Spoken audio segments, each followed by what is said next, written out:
Hey guys, so it's day number 16 na tayo dito sa ating challenge. Kahapon di na ako nakapag-update dahil marami din akong ginawa. Halos daily vlogs tayo eh. So today ay i-recap ko na lang kayo kung ano yung nangyari for the past uh, 48 hours I would say. Hindi pa naman 48 hours pala dahil maaga ako ngayon. So, we have some open positions. Maganda yung entry natin kay Giggle.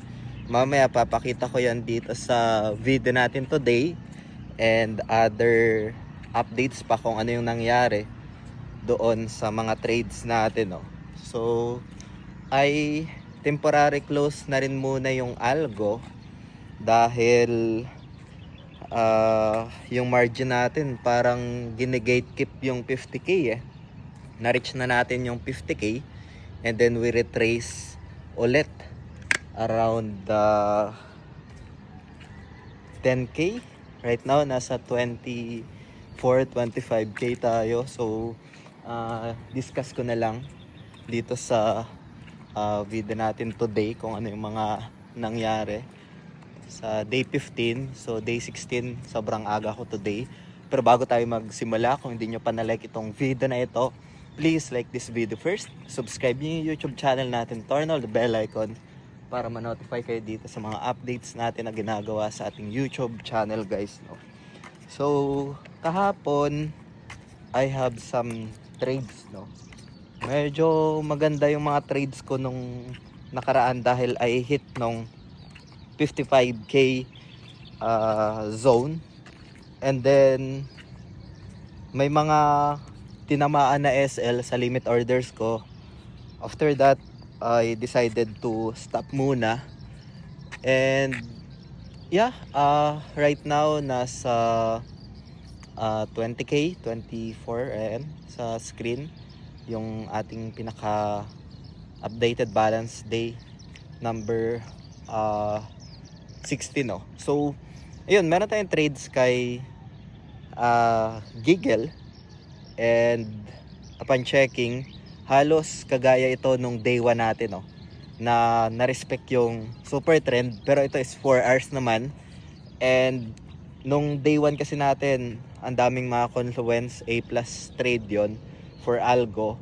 So ngayon isa sa mga setups ko dito for Giggle is that yung retest sa 4 hours super trend, medyo malakas yun.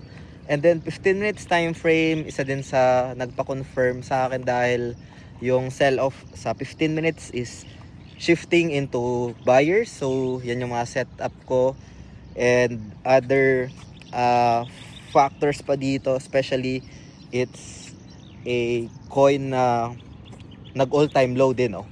And yung mga kaparehas niya na sector is that nagsiliparan na rin no? So I also contested yung bio, pero early exit ako, I got stop out tapos umangat ngayon.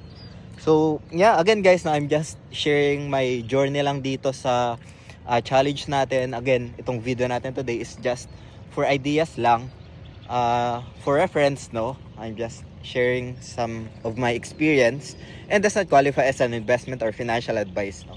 So right now I have 3 open positions. May negative ako dyan.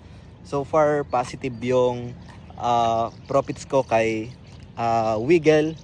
And yeah, I'll keep you posted guys. Meron na din tayong Discord no, so doon ko na lang i-translate lahat ng mga journals ko.